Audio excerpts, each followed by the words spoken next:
Hai, namaku Holly, aku berumur 17 tahun. Pernahkah kamu khawatir bahwa penampilanmu tidak memenuhi standar kecantikan? Hidung bengkok, kuping besar, terlalu kurus, atau gemuk? Sepertinya kerumitan ini menghantuimu dan kamu tidak bisa hidup normal?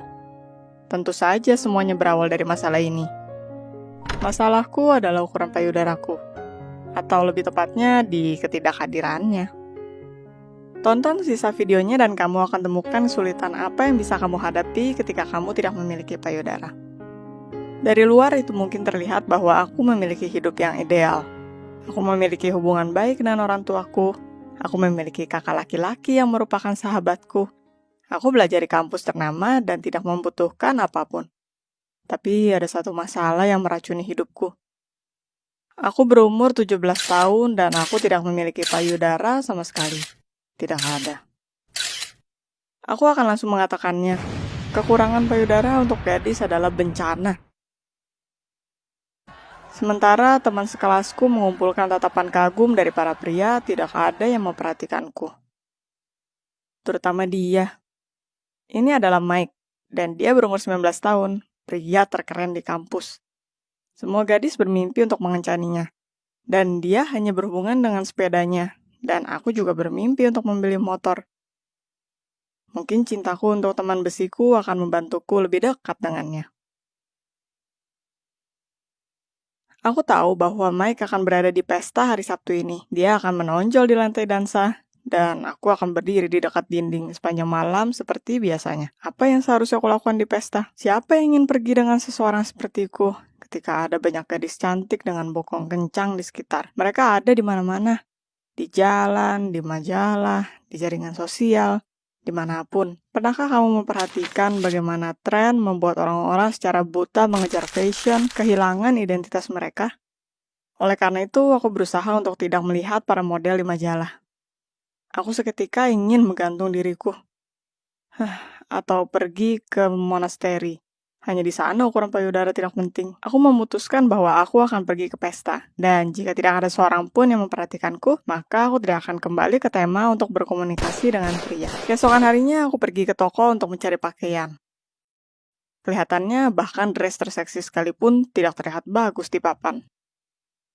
Penjualnya menyarankanku untuk memilih sebuah push-up. Tapi bahkan ini tidak menolong.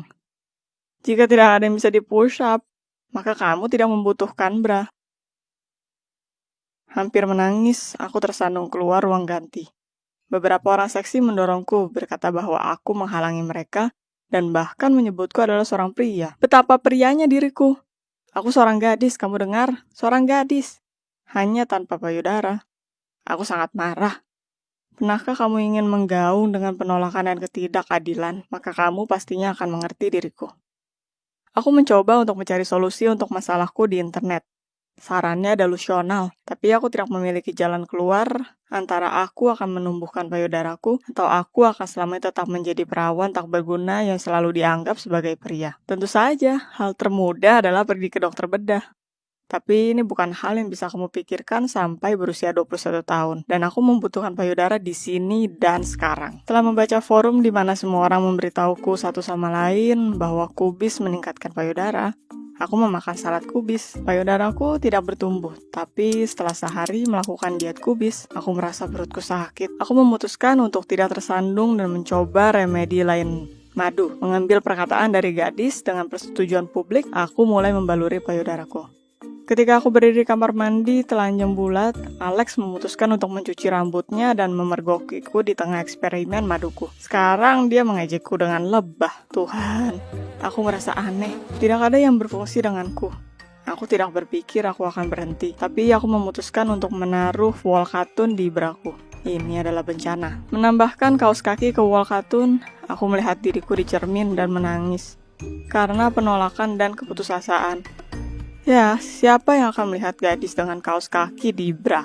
Aku bahkan tidak menyadari Alex masuk ke kamar. Itu baik untuknya. Dia menghabiskan sepanjang hari berkendara dengan para gadis di sepedanya. Dan dia sering bergaul dengan Mike. Aku pasti terlihat kasihan. Bahkan kakak kurusku berusaha untuk menenangkanku. Ketika aku benar-benar putus asa, aku menceritakan Alex semuanya tentang kerumitanku. tentang kubis, tentang pesaing seksi, dan tentang Mike. Alex menenangkanku sebanyak yang dia bisa. Dia berkata bahwa pria tidak memperhatikan payudara kami. Dan yang terpenting adalah kebaikan, perhatian, dan kesetiaan. Dan penampilan adalah hal kedua. Kakakku meyakinkanku bahwa para pria bertemu gadis seksi hanya untuk seks dan menikahi seseorang yang baik dan bisa diandalkan. Mempercayai kakakku, aku memutuskan untuk menulis Mike. Tapi seketika aku melihat profilnya di jaringan sosial, aku merasa bahwa aku menjadi gila dengan kemarahan lagi. Di halamannya adalah fotonya dipeluk oleh kecantikan yang sesungguhnya. Kebaikan dan perhatian. Pria ini hanya mendekati model dengan otak ayam dan dada besar. Aku kembali ke internet. Aku akan menemukan sebuah cara untuk meningkatkan payudaraku. Tidak peduli apa resikonya. Ternyata seseorang mendengar doaku.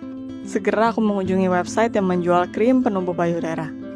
Pernahkah kamu akan melakukan apapun demi mimpimu? Aku pernah.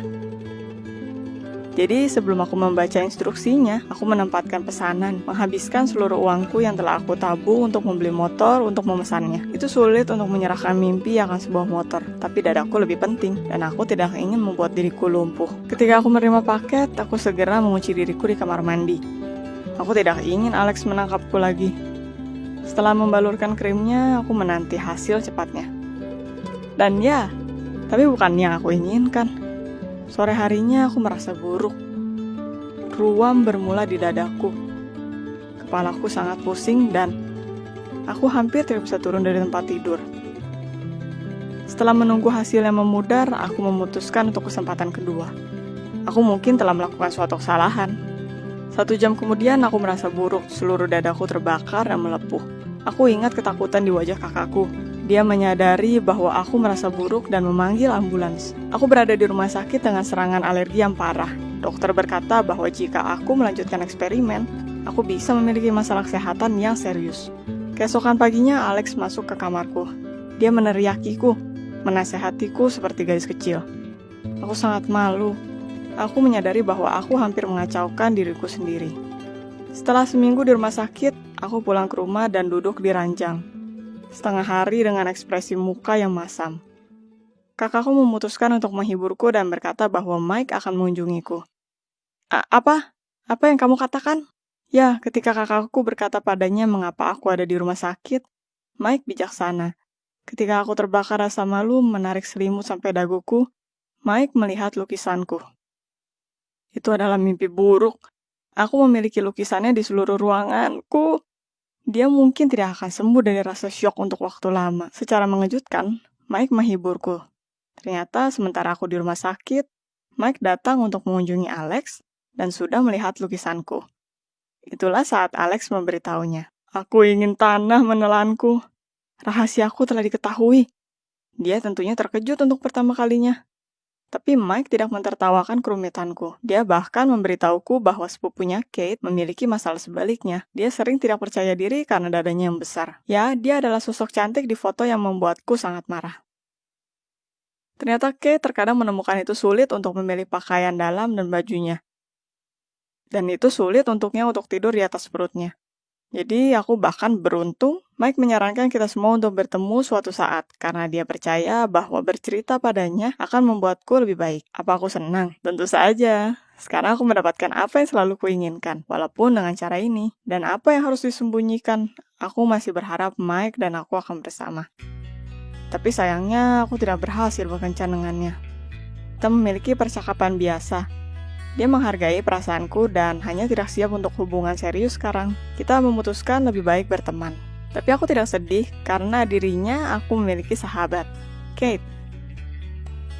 Dengan percaya diri, dia berkata padaku bahwa sebagai remaja, dia sangat malu dengan pertumbuhan dadanya dan bahkan sekarang dia ingin mengecilkannya seperti milikku, supaya tidak menghabiskan banyak waktu memilih pakaian dalam yang nyaman. Aku menyadari bahwa gadis berkembang secara berbeda. Seseorang kurus, seseorang gemuk, seseorang memiliki jiwa yang kaya, dan seseorang sepertiku. Tidak ada figur yang sempurna, tapi semua orang bermimpi untuk berubah dirinya. Aku menyadari bahwa tidak ada yang memuaskan kita. Para gadis, jadi aku tidak melihat gunanya untuk mengeluh lagi. Jika kamu menyukai ceritaku, like dan subscribe di channel ini. Tulis di komentar kesulitan apa yang sedang kamu hadapi. Mungkin kita akan menulis cerita tentangmu. Dan tetap menjadi dirimu sendiri.